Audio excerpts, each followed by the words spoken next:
Ladies and gentlemen, welcome to Bobtheorc, the greatest podcast in the country, where we talk about anything you want to talk about, within reason.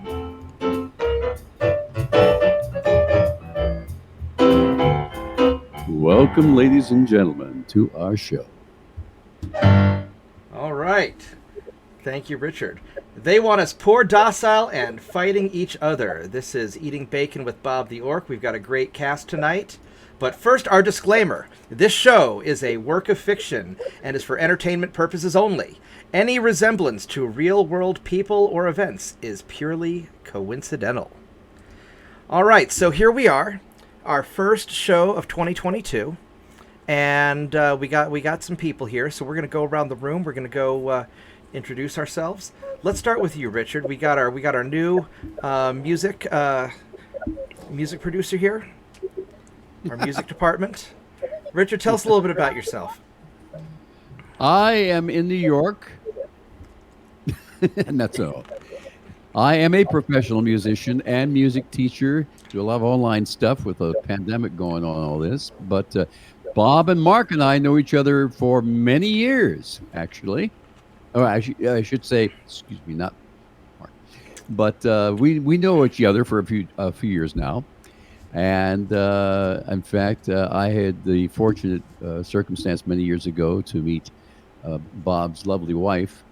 And she was a singer, opera singer, lovely, lovely lady. And we had a great time, met on the cruise ship, worked together many, many years. And so we have fond memories of that. Bob certainly will attest to those situations. We had a lot of lovely times in the living room at the piano and all that great stuff. But yeah, it's nice to be here. This is my first little chance doing this kind of thing. And I like to keep busy in New York as a music person. That's All it. right. Well, thank you very much. And since we're talking about Bob's, let's go talk to Dad. Dad, go ahead and introduce yourself. I'm Dad. I'm in New York. I'm your dad. And I'm a retired college teacher. My field is economics. I taught at various universities. I have a PhD in economics. And I'm semi-retired now. You're just going to skip over the whole Federal Reserve Bank predicting the financial recession 20 years before it happened, all that stuff. Author of several books, traveled all over the world. Yeah, that pretty well covers it. That's a good start. All right. All right, Bubba, our producer in the background. As usual, always thrown in the shadow of the great Bobtheorc.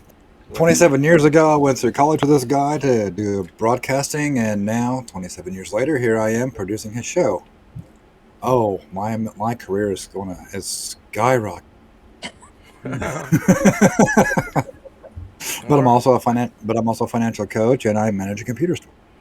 All right, let's go with Gator. Gator, tell us about yourself. What do you do?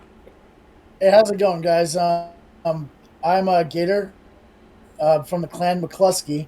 I work in a massage parlor, an Asian massage parlor. No, I don't go that way, so don't ask. I do not provide that kind of services. I'm straight up legit masseuse. It doesn't matter how much you tip me. On my spare time, I like to travel across the country, go to random archaeology sites, and come up with as many crackpot conspiracy theories as I can possibly come up with. That's about it there. Okay. Quick question, Gator. How many times have you been massaging someone's toes and someone said to you, right idea, wrong location? More times than you want to know.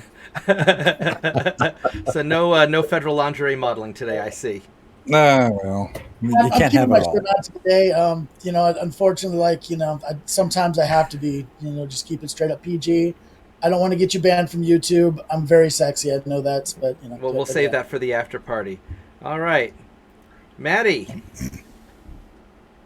I'm from the prison colony down under, also known as Australia. I'm a prune farmer. I work in aged care. And that's about it. All right. And last but not least, Thanasi, you're our fact checker. Yeah. I'm the fact checker. Our pet Zoomer.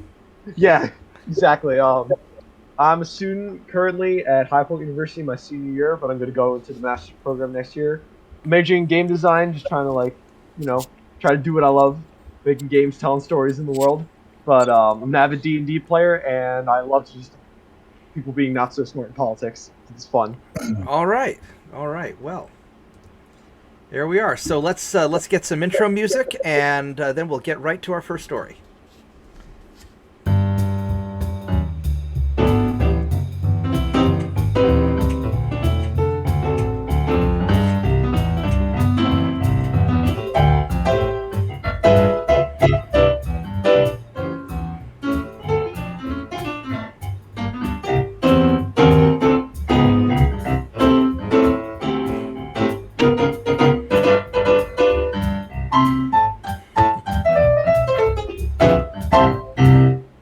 Outstanding. All right.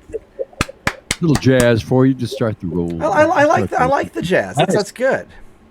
Which All right. Saturday Night Live to shame.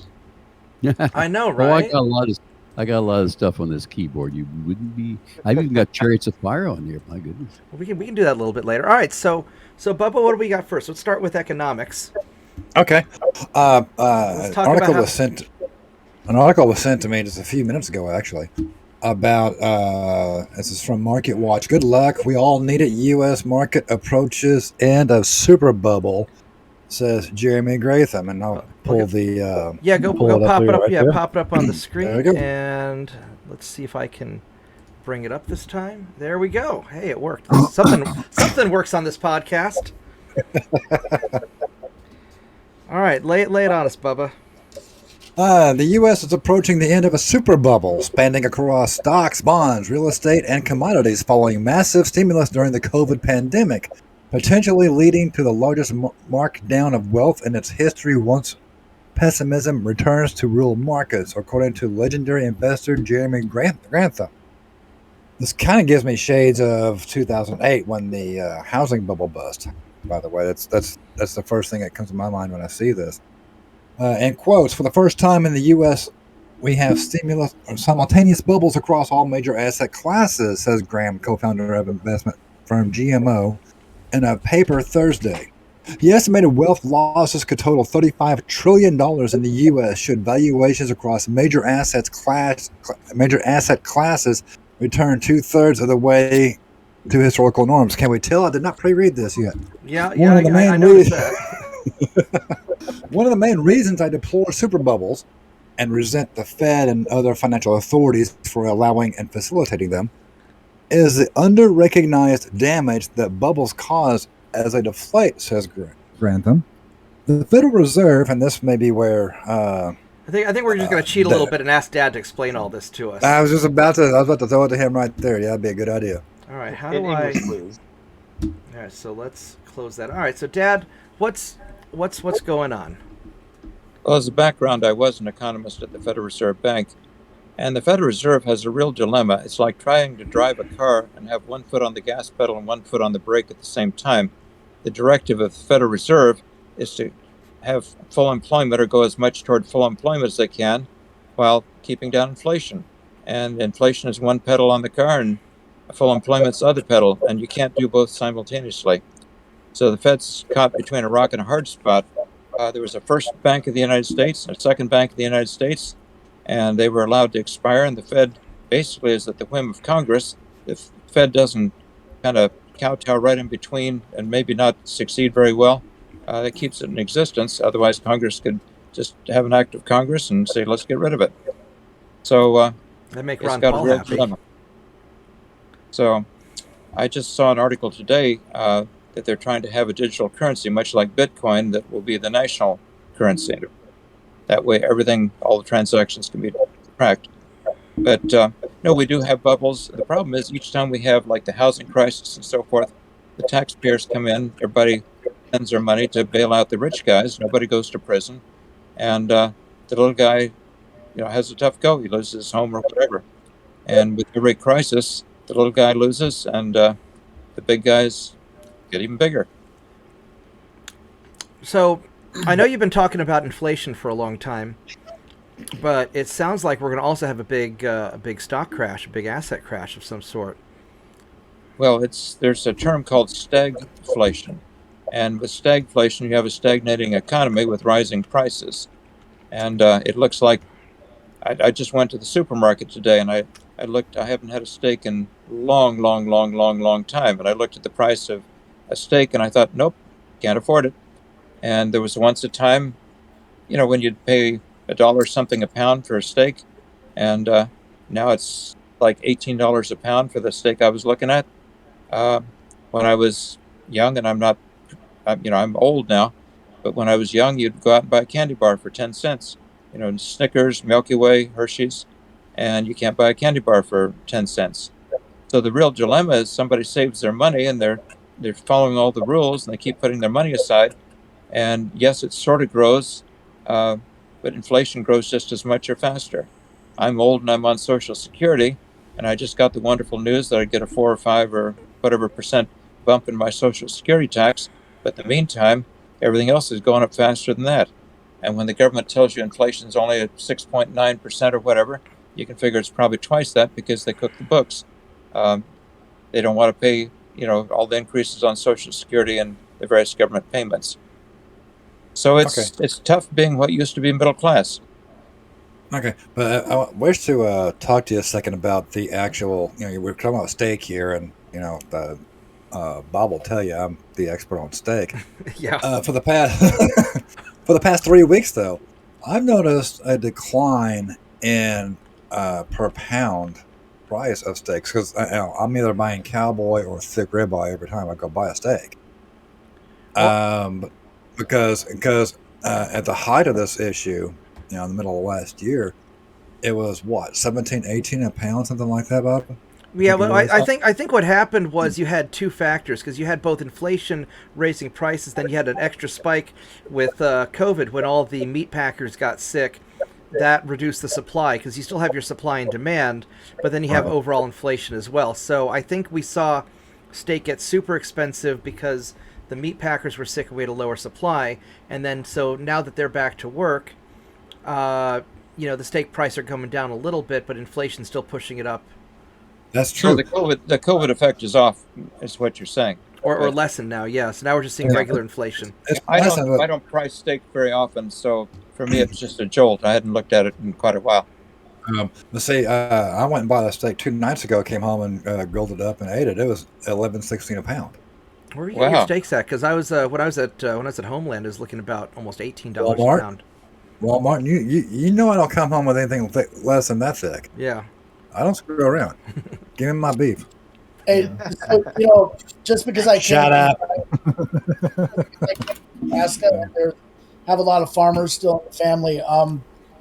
It's not just the COVID economy. Like you talk about inflation in fertilizer prices, where fertilizer fields used to be like about 5,000-6,000. One of my uncles, he's looking at dropping 40-50 grand right now too. Oh wow! So you do have across the board inflation thing hitting farm equipment as well.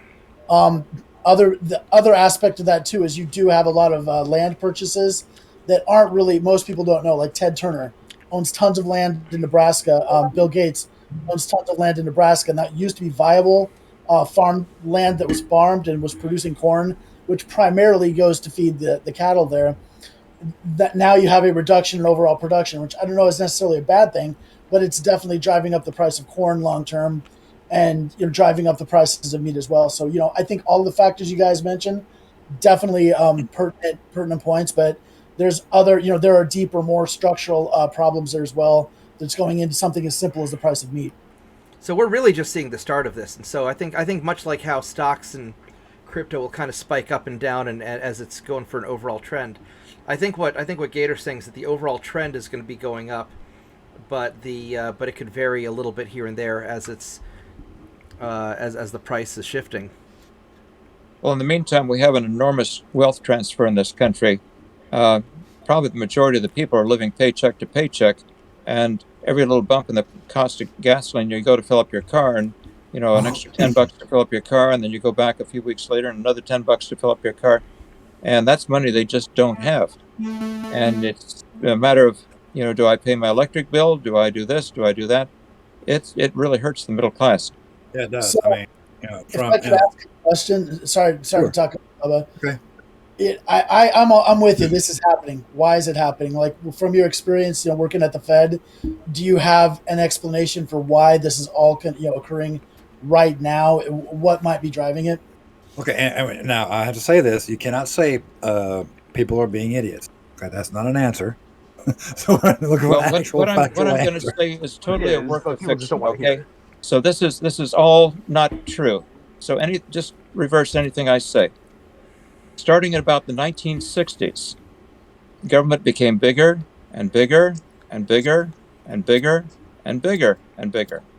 And our standard of living, in my judgment, as a PhD economist who's taught at 6 universities, is that our standard of living would be at least double what it is right now, maybe triple, if the government had not grown the way it had grown.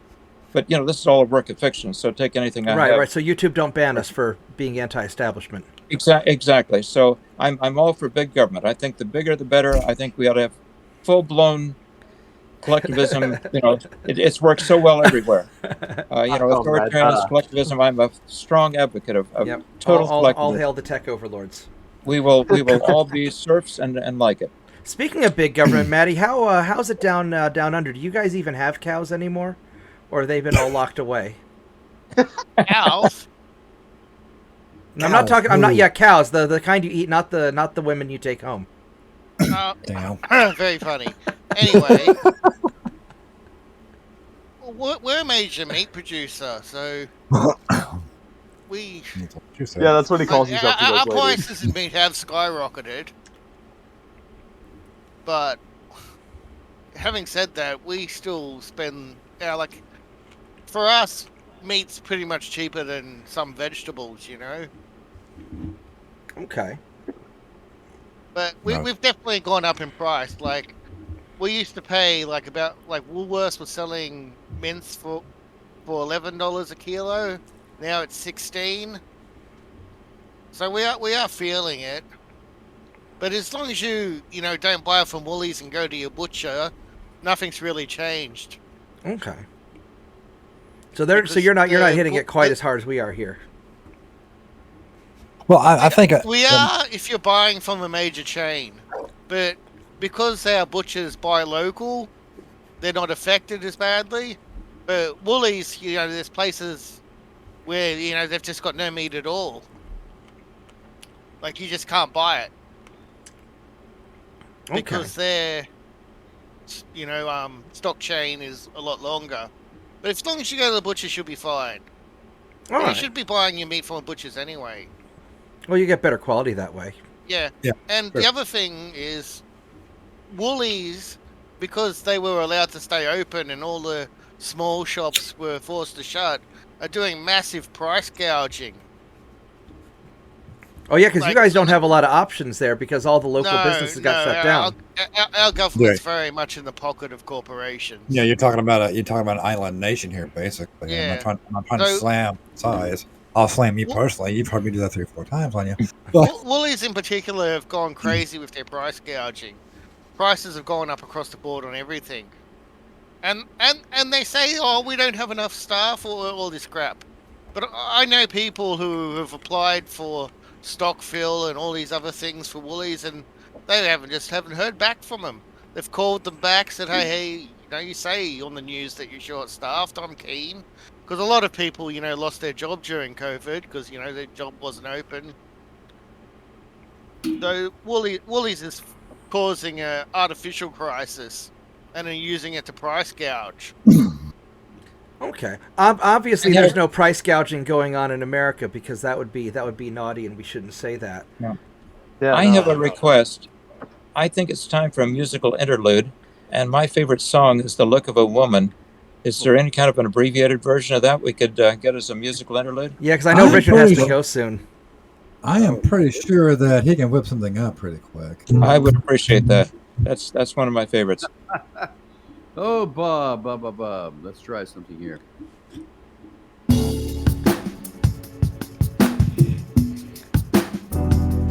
Can you hear me? Yep. Beautiful.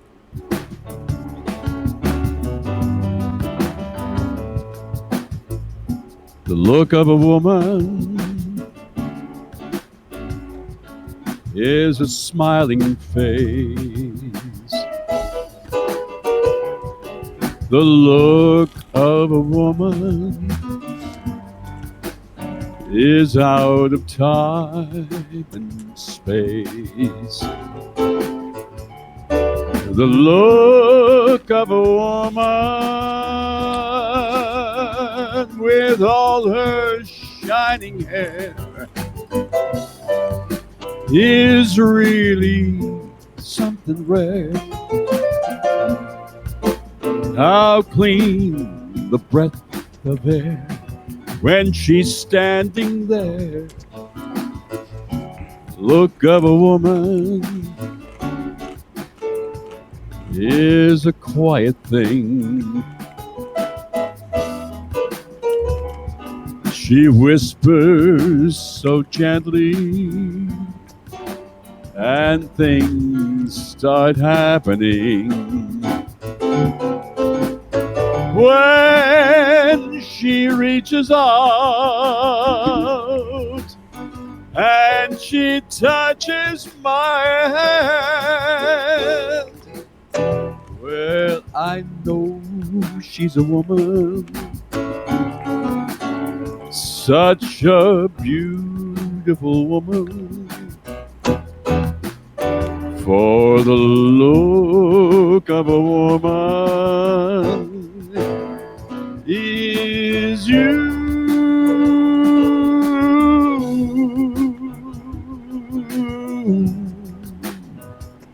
Ooh, the look of a woman.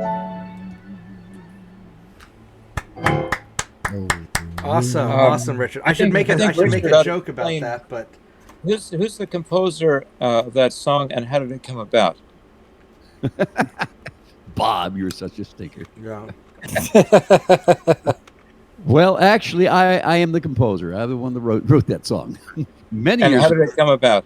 Well, many years ago, I was actually out of college. I was already a teacher down in Alabama, and I was actually commissioned to write that for a beauty pageant, interestingly enough. Which nowadays And- you couldn't get away with because they might accuse you of misgendering them. Right, exactly. But yeah, I wrote that for a beauty pageant. Subsequently, I sang it on a cruise ship, and that's, of course, where Bob knows about it, because Christina and everybody else on the cruise ship, I played that every night for because we played dance music. I was actually representing an entertainment agency from here in New York, and I was the leader of the band, and I could do anything I wanted to do, more or less. And so we did dance music for the old passengers. That's an interesting story, by the way. I know we're a little bit off the subject, but when I first got this gig, it was a round-the-world cruise, talking about going around the world. And so when I asked the agent, because I'd never done a world cruise before, I said, well, what's the average age of the passengers? And without missing a beat, he told me, death. Well, I said, what? Death? I said, yeah, they're really old.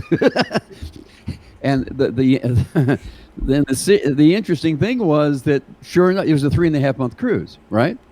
Sure enough, we had about 8 people who were on that cruise that died, and they actually had to stuff their bodies in the freezer compartments or whatever they had. And the next time we got into a port, then they would ship the bodies back home to their families. Yeah, it actually did happen. So yeah, but yeah, I have one crazy old lady. She was in our dance room every night. I mean, literally, she came, and she actually was one of those few people that paid for the entire 3.5 month cruise. Back then, in '93, when I did that would have cost $100,000 for the whole cruise. Wow. She paid for each room. She paid for 2 rooms, one for herself. These are all these stories. One for herself and one for all her clothes. She had oh my God. bought a room. Well, for 3.5 months and laundry facility is not readily available, hello, it kind of makes sense at that point. Yeah. So she paid for 2 rooms for 3.5 months, one for herself and one for all her clothes. And inflation remember- adjusted, that'd be about 3 times as much money now. Yeah, no Yeah, kidding. right. Wow. At least. Yeah. That was 20. That was 20. That was 30 years ago. Almost 30 years ago. And remember, I used to sail for 3 months at a time in a submarine. So I know exactly what he's talking about here. You got a free Except you didn't get 2 rooms, one for you and one for all your clothes. Yeah, if I segregated my brain, finally enough, then I had rooms for everything I needed. Thank you, Richard. You're welcome.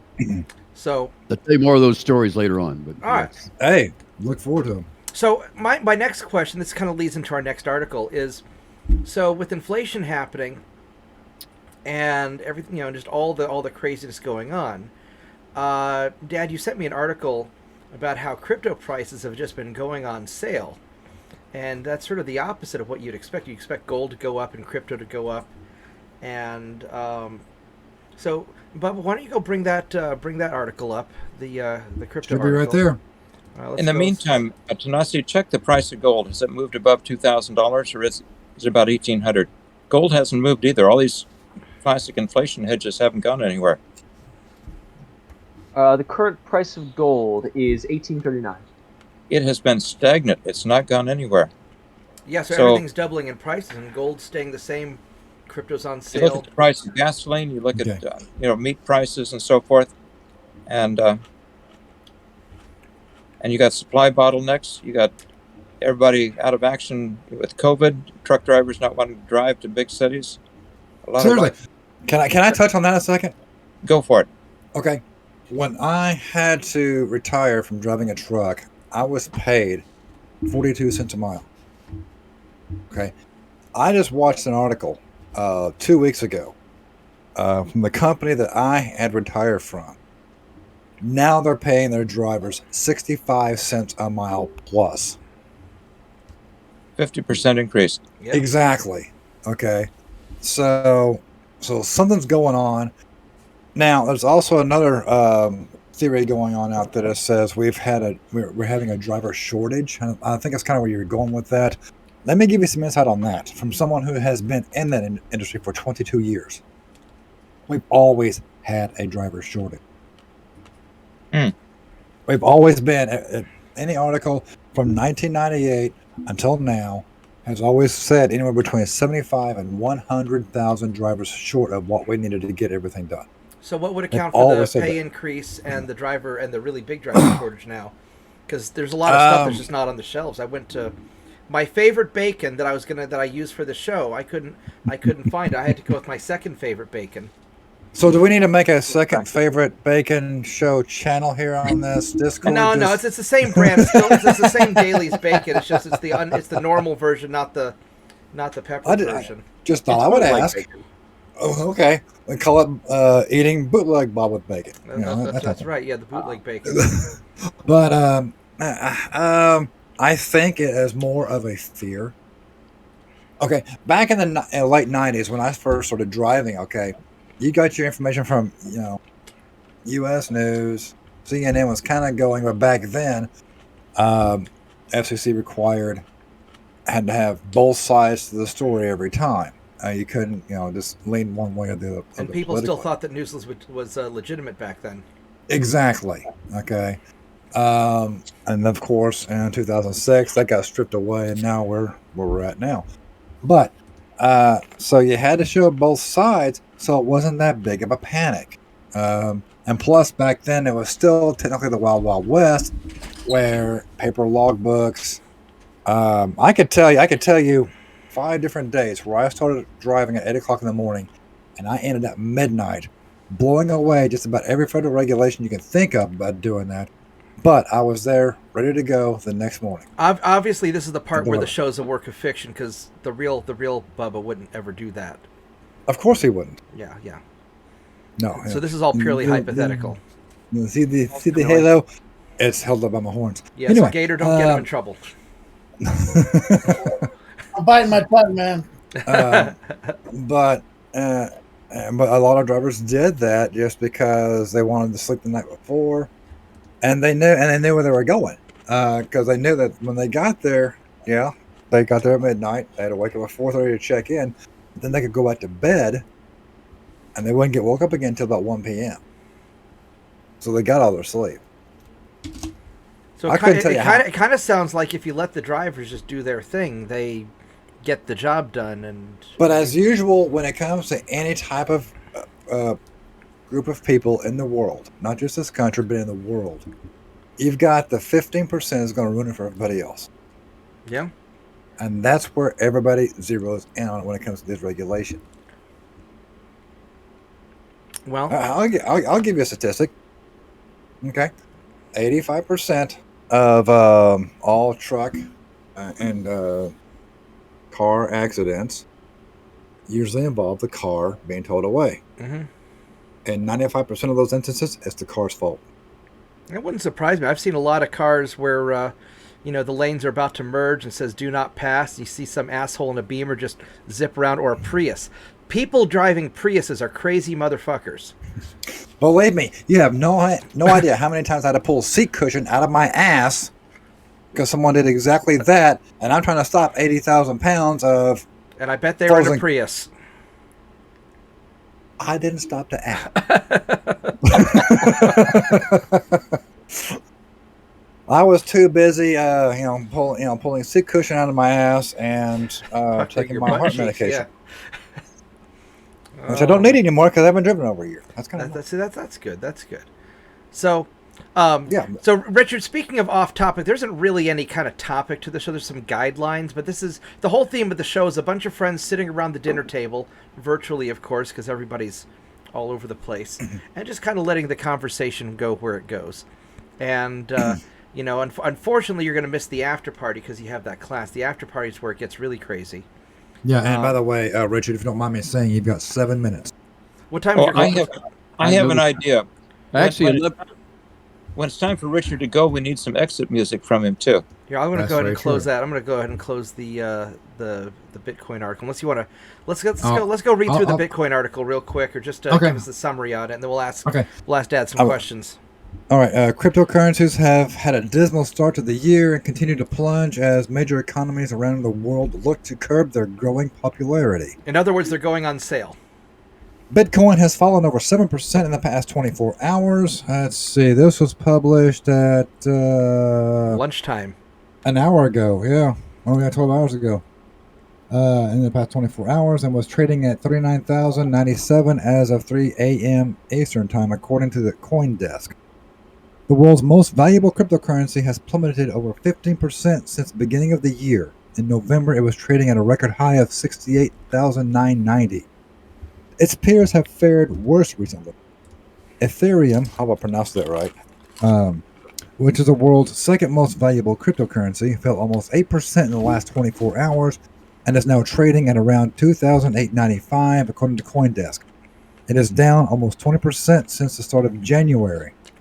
Investors have been getting jittery about digital currencies and other riskier assets ever since the U.S. Federal Reserve signaled it may unwind economic stimulus more aggressively than expected. I think this is a good time for Dad the Orc to talk about that opinion for a second, if you wouldn't mind, sir. All right. Well, On seeing this article, what occurred to me, the Federal Reserve, everybody's panicking that the Fed is going to raise interest rates drastically, which is going to cause all sorts of problems. The Fed is in a tight spot where it really can't raise interest rates very much. In the Jimmy Carter era, when interest rates, there was something. Richard, you might remember, were interest rates up around 16, 18% in the Jimmy Carter era?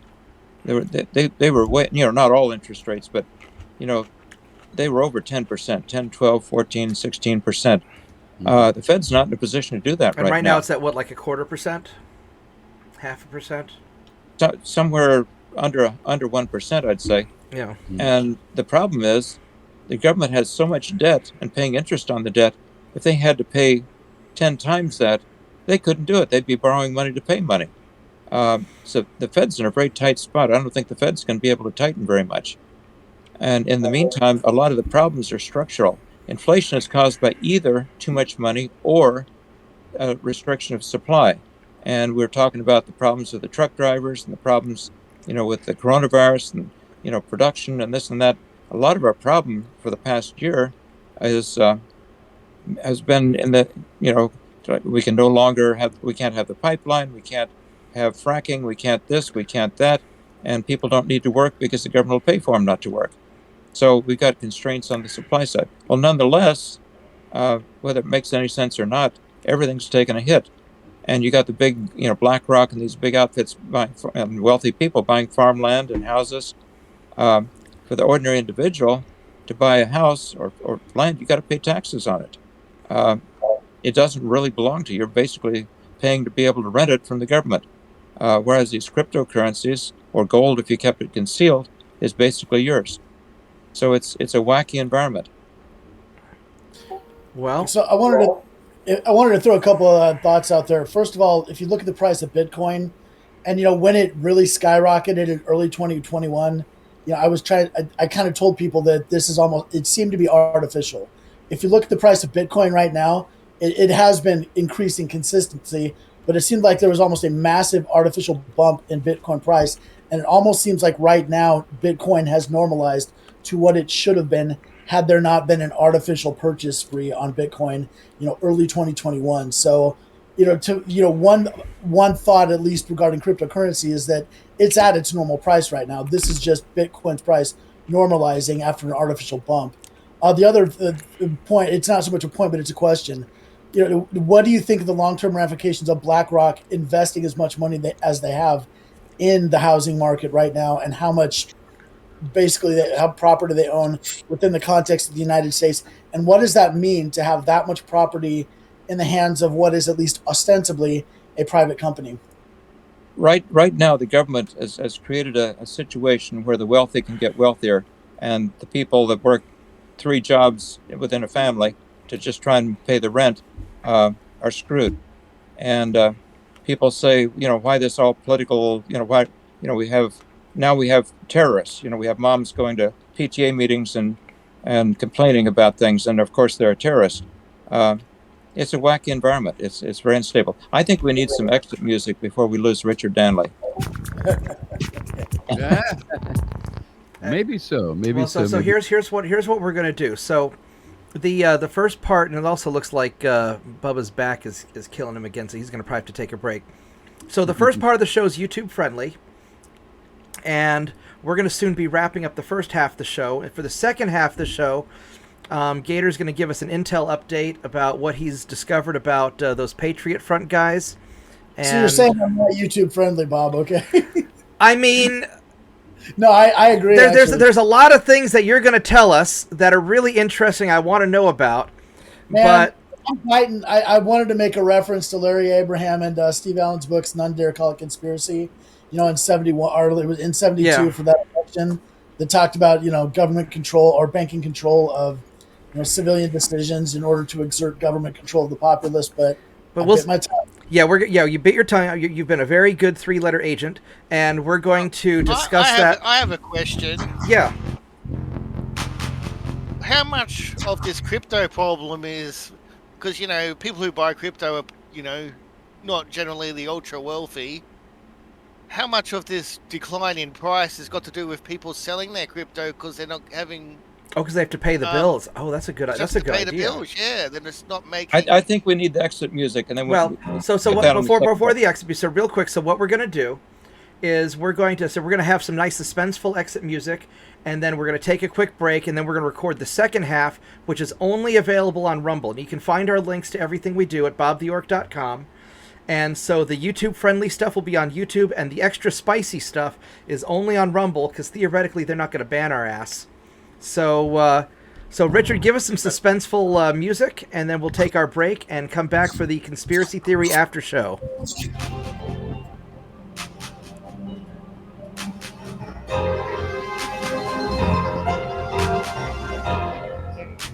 an enjoyable hour here with Bobtheorc.